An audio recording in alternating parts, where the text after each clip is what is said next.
Olá pessoal, aula 7, capítulo 7 do livro texto. Falaremos sobre o conversor CCCC Half-Bridge PWM, ou conversor meia ponte. E na aula que vem, aula 8, falaremos sobre o conversor ponte completa ou Full Bridge. Tá?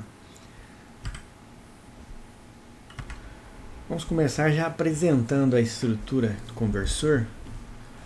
O conversor é denominado de half-bridge porque ele tem um braço de inversor aqui, né? uma ponte. Configuração totem, também conhecida, que é quando você tem dois interruptores um em cima do outro. O full bridge vai possuir dois braços desse. Tá? Então, nós temos no caso do half-bridge ou do meia ponte, somente um braço de inversor, um braço em totem. E você conecta esse ponto central aqui num lado do seu transformador, um terminal do transformador, e o outro terminal vai conectado a um ponto central entre dois capacitores. Essa é uma forma de fazer, tá? Não é a única. Mas à frente eu vou mostrar outra variação desse conversor. Tá? Então essa aqui é a configuração mais clássica dele. Colocam dois capacitores idênticos aqui. Eles vão dividir a tensão de entrada em dois, você vai ter VI sobre 2 em cada um deles.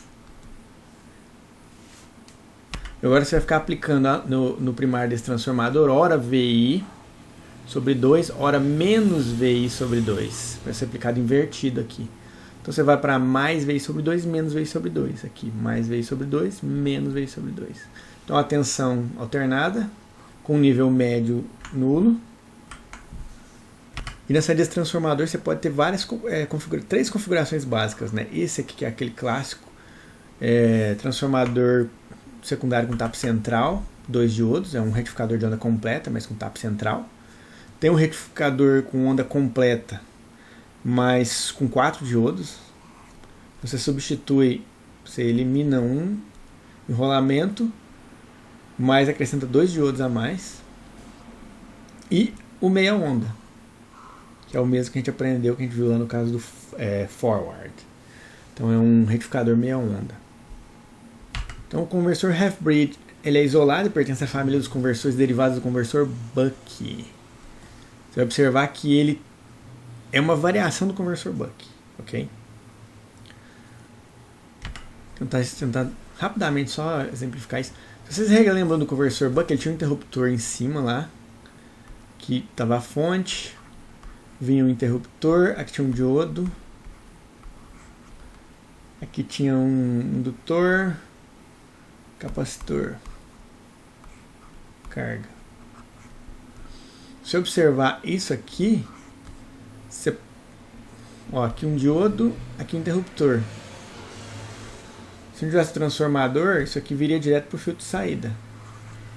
Então é uma variação do conversor Buck no sentido em que você colocou um transformador, mas você substitui um diodo por um interruptor. Porém, o ganho estático dele vai ser similar ao do Buck, proporcional a D, diretamente proporcional à razão cíclica. Tá?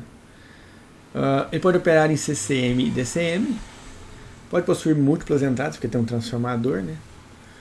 Utilizado para médias potências de 150 a 1 kW, uma potência já bem superior ao do flyback e a do forward. O transformador de isolação não tem que armazenar energia, não é como um flyback, é um transformador mesmo, né, como o do forward. E o núcleo opera de forma bipolar, de modo bipolar. O que quer dizer esse modo bipolar? Quer dizer que você opera o transformador nos seus dois ciclos, tanto num ciclo positivo quanto negativo. Você utiliza o seu transformador 2 vezes mais do que você utilizaria ele no caso do forward ou do flyback. Você só utiliza ele em um dos ciclos. Ou seja, você gasta metade do material magnético para fazer um transformador para o half-bridge do que você gastaria para fazer para um forward. Ou seja, um transformador para o half-bridge do mesmo tamanho de um transformador de um forward consegue processar 2 vezes mais potência. Tá? Tá aqui, né? O núcleo é metade do tamanho de transformadores equivalentes utilizando apenas um transistor. No quais os núcleos magnéticos são operados de modo unipolar, porque só utiliza metade do ciclo que você poderia utilizar do circuito magnético.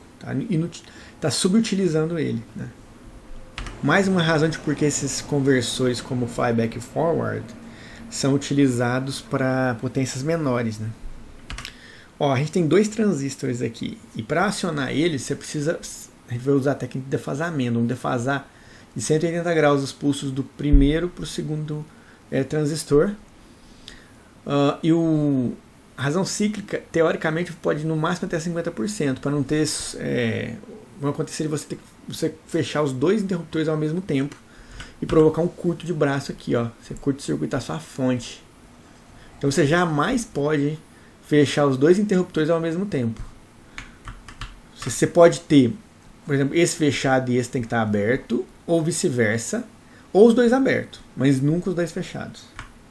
Então tem que ter um tempo morto entre o acionamento dos 2 aqui, para você garantir que eles não vão ter curto de braço. Para isso, você faz o quê? Faz com que 50% seria o D, né? D máximo do 0,5.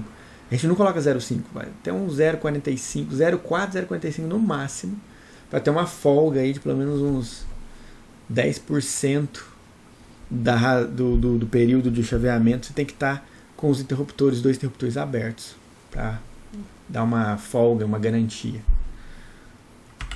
Vai aparecer um problema aqui que acontece em alguns dos outros conversores que eu falei antes, mas que eu não comentei, que é o problema para acionar esses interruptores. Porque, por exemplo, para acionar esse cara aqui, você precisa ter um driver, tem que ter uma fonte de alimentação para esse driver.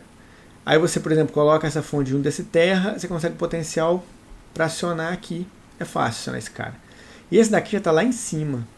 Então essa tensão aqui, por exemplo, pode chegar até VI. E a tensão nesse cara aqui tinha que estar ligada aqui, a fonte dele mais o driver, conectado nesse ponto. Então você teria que ter fontes isoladas, conectar ele num ponto lá do circuito que não está no terra do circuito. Isso complica para você implementar o controle desse cara aqui. O acionamento, não é o controle, né? O acionamento. O controle ainda é outro problema, porque o controle ainda envolve como que eu vou medir essa corrente aqui de saída, por exemplo, depois fazer a realimentação. Aí você tem que ter um sensor isolado. São problemas na hora de você implementar. O que é aconselhável fazer, que você vai ter que utilizar na maioria desses conversores? Uma forma de isolar esses gatilhos aqui. E uma delas é a gente utilizar ou transformador de pulso. Também tenho que comentar melhor sobre isso futuramente. Ou acopladores ópticos. Para isolar, porque você tem uma fonte de alimentação que alimenta o circuito de gatilho, tá? de driver. E aí você tem que agora acionar os interruptores que estão num nível de potencial diferente da base lá da sua fonte. E você tem que também acionar, por exemplo, vários. Tem esse cara aqui que você teria que acionar com o circuito aqui. E esse já tem. Você teria que conectar o terra da sua fonte aqui. E aqui agora, se você acionar esse cara, teria que acionar o terra da fonte aqui também, conectar aqui. Então, ou você faz fontes separadas para cada um deles, isoladas. Ou se você conectar a mesma fonte, você vai dar um curto aqui para cá. Você não pode fazer isso. Então o ideal é você ter a mesma fonte, mas isolar os gatilhos, os pulsos de gatilho. Utilizando um transformador que pega já o sinal de pulso e isola ele com relação ao semicondutor que você está querendo acionar. Vou explicar isso melhor. Tá? Seria basicamente mesmo um transformadorzinho bem pequeno. Que aqui vem o pulso de gatilho e ele passa esse pulso de gatilho para o interruptor. Ou usar um optoacoplador. Mas aí optoacopladores no secundário aqui para acionar o transistor, você teria que usar uma fonte isolada. Aí seria uma fonte isolada para cada interruptor. Quando há curto de braço, os 2 interruptores fecham ao mesmo tempo, o termo utilizado é a cross conduction, ou condução cruzada. E shoot through current é a corrente que é o nome que se dá para a corrente que passa pelos 2 braços ao mesmo tempo. Então, isso é indesejado, isso não deve acontecer, essa corrente aqui. Isso é destrutivo. Se acontecer, provavelmente você vai queimar os 2 interruptores, queimar o braço inteiro. Uma outra característica que vale a pena ser comentada é que esses dois capacitores aqui, ó,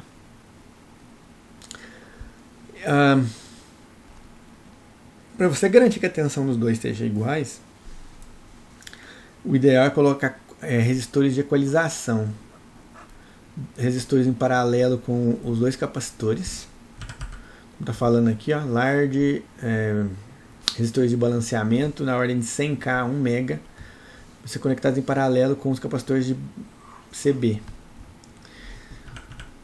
Tá, isso tem muitas aplicações que você tem que fazer isso, principalmente barramento de inversor e tal, você tem que colocar esses caras aí. Porém, você vai ter um inconveniente, que eu vou comentar, que é o seguinte: esses capacitores eles têm a função de me eliminar níveis médios aplicados a esse transformador aqui, ó. Por quê? Porque você teria que, para você não ter nível médio, você teria que garantir que quando você fecha esse interruptor aqui, ó, aí a tensão aplicada é VI aqui, VI, e nesse ponto é VI sobre 2. Então a tensão sobre o transformador é VI menos VI sobre 2, que é VI sobre 2. Que é essa tensão aqui, está sendo aplicada quando esse cara é fechado. Quando você fecha agora o segundo interruptor, você está aplicando agora esse ponto terra aqui e esse cara aqui. Então você tem menos VI sobre 2. Ou seja, tensão nesse transformador invertido aqui. Perfeito, né? Só que, e se houver um pequeno desbalanceamento, qualquer razão, houver um pequeno desbalanceamento aqui entre essas duas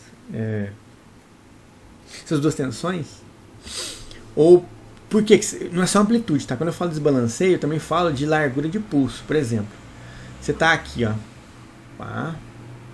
você está aplicando essa tensão aqui. Se essa largura for menor do que essa daqui, ó, então o desenho está maior, você vai ter um nível médio. A amplitude pode até ser travada por VI menos 2 e menos VI sobre 2 aqui, que vai ser garantido por esses resistores aqui. Você garante que as tensões têm níveis iguais. Só que, como é que você vai garantir que os pulsos são iguais?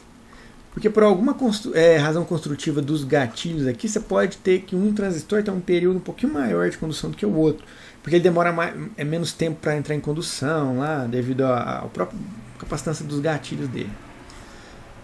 Então, o que vai acontecer na prática é que a gente utiliza esses capacitores aqui também para filtrar nível médio. Naturalmente, esses capacitores, o que tiver uma tensão um pouquinho maior ou que tiver um período de condução maior, ele vai ser drenado mais do que o outro. A tensão dele tende a diminuir um pouquinho a amplitude. E aí na prática ele acaba equilibrando isso, acaba balanceando a área das tensões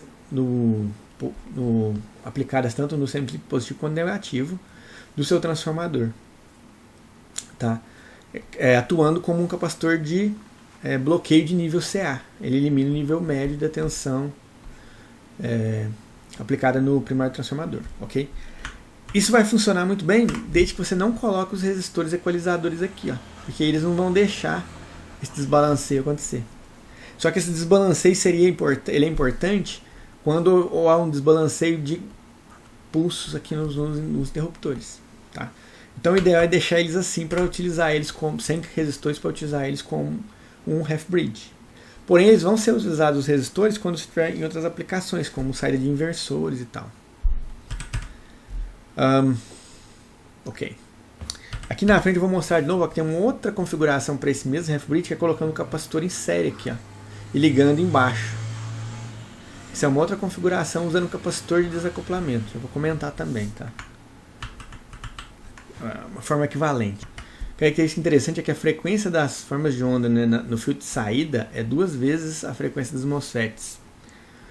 Então, por exemplo, aqui, ó, vamos supor que você aciona esse cara com 100 kHz. Cada um deles, complementarmente. A frequência do sinal de tensão que está chegando aqui, ó, nesse ponto aqui, na entrada do seu filtro, vai ser de 200 kHz. Isso é interessante, porque seus elementos aqui vão ser 2 vezes menor o tamanho deles se você tivesse projetado para 100 kHz, mas se você projetar para 200 kHz, ele vai ser 2 vezes menor, mas o seu interruptor só opera com uma frequência de chaveamento de 100 kHz. O inconveniente desse conversor, que é o mesmo inconveniente dos conversores baseados em buck, que é a corrente de entrada, ela é pulsante. Ela é descontínua. Toda vez que você fecha o interruptor, você tem lá uma corrente, abriu ele, ela zera. Então é uma corrente que é pulsada.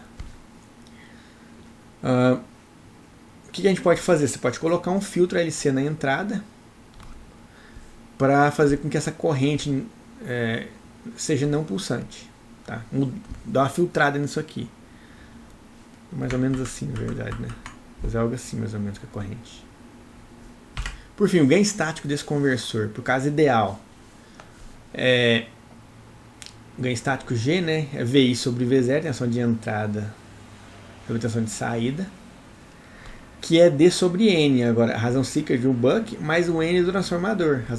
Relação de transformação N seria N, número de espíritos do primário, sobre o número de espíritos secundário, N1 por N2. N primário por N secundário. Tá? O ganho estático real é o mesmo lá que a gente viu do ideal, que era o D sobre N, né? Ou seja, de um buck dividido pela relação de transformação. Só que agora tem um rendimento. Então, o ganho estático é G rendimento D por N. Aqui é aquela forma complementar em que nós retiramos os dois capacitores daqui e colocamos um capacitor de desacoplamento em série aqui com o meio da ponte. Então agora a tensão que você está aplicando aqui nesse ponto aqui, ó, chamado de A, o VA ali, é uma tensão que vai de 0 a VI, aí você aplica. O capacitor vai tirar o nível médio disso. E aí o que ele vai fazer? Ele vai transformar essa tensão numa tensão assim, ó. E ele tira o nível médio, que está mais ou menos aqui, e desloca ela para baixo. Então, aqui no outro lado, que é o B, vai ter essa tensão aqui já sem nível médio. Tá? Relembrando rapidamente, por que ele faz? Como que o capacitor faz isso? Ó, lembra, o capacitor ele tem uma reatância capacitiva 1 sobre J ômega C, ou seja, ele vai se opor à variação de tensão aqui, a sinais aplicados de tensão. Quanto maior a frequência, quanto maior o ômega, menor é o valor da impedância, da reatância no caso aqui. Então, para frequências muito altas, isso aqui é um curto-circuito. Esse capacitor deixa passar todas as frequências altas. Para 0 Hz, por exemplo, a impedância aqui é infinita. Infinita impedância para F igual a 0 Hz. Ou seja, ele bloqueia completamente os níveis DCs aqui. Não passa nível DC, só passa nível AC. Que é o que o transformador quer. Nível alternado, corrente alternada. Tensão alternada. Ó, tipicamente 2 a 10 micro. Esse capacitor aqui. Obviamente você pode usar outros tipos secundários, tá?